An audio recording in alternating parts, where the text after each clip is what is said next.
सौतेली माँ। अरे अरे देखो वो बच्चा गिर गया है, सब लोग चिल्लाने लगे।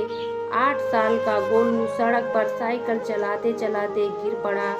उसके हाथ और पैर में कुछ चोटें आई थी और वो रोने लगा। सब उससे उसके घर का पता पूछ रहे थे, लेकिन गोलू बस रोए जा रहा था। फिर वही भीड़ में रीमा भी थी। उसने गोलू के सिर पर हाथ फेरा तो वो रीमा से चिपक गया और रीमा ने भी उसे प्यार से सहलाया। फिर उसे उसके घर तक छोड़ के आई। जब रीमा वापस जा रही थी तो गोलू एकटक उसे देखे ही जा रहा था, क्योंकि रीमा की शक्ल बहुत हद तक गोलू की स्वर्गवासी माँ से मिलती थी, जो कि 2 साल पहले किसी बीमारी के चलते भगवान को प्यारी हो गई थी। जब शाम को गोलू के पिता अनुज घर आए तो गोलू की दादी ने उन्हें सब बताया। जब से अनुज की पत्नी का देहांत हुआ था वो बहुत उदास रहने लगे थे, लेकिन अपने बेटे गोलू के लिए उसके सामने खुश होने का नाटक करते थे, क्योंकि वो उसे हर हाल में खुश रखना चाहते थे। लेकिन अनुज की माँ अपने बेटे की तकलीफ अच्छे से समझती थी। वो बार बार अनुज को दूसरा विवाह करने के लिए बोलती थी, ताकि उन्हें एक जीवन साथी और गोलू को एक माँ मिल जाए। फिर एक दिन उन्होंने एक फैसला किया और चल पड़ी रीमा के बारे में पता करने।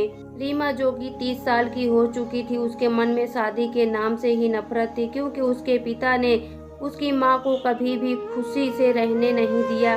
दोनों हर रोज किसी न किसी बात पर लड़ते झगड़ते रहते थे। फिर एक दिन रीमा की माँ भी किसी रोज एक्सीडेंट में मारी गई, लेकिन उसके पिता ने उसकी माँ के मरने के तुरंत बाद अपने साथ काम करने वाली लड़की से शादी कर ली। उस समय रीमा 10 साल की थी।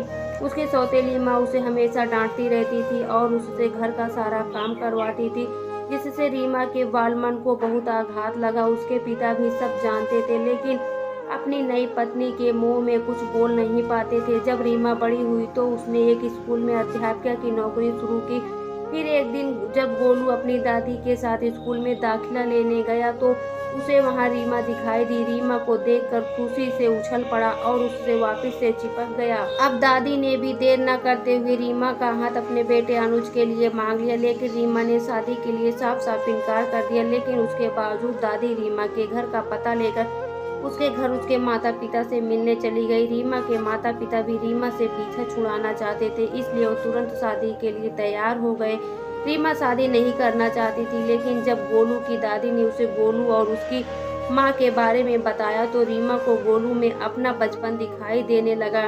उसके मासूम चेहरे को देखकर रीमा के मन में ममता उमड़ पड़ी। उसने गोलू को सीने से लगाते हुए शादी के लिए हामी भर दी और मन ही मन फैसला किया कि अब से गोलू मेरा सौतेला बेटा दुनिया की नज़र में होगा, लेकिन मेरे लिए वो मेरे अपनों से बढ़कर रहेगा और अपनों से भी ज़्यादा प्यारा होगा। फिर रीमा चल दी गोलू के साथ खेलने।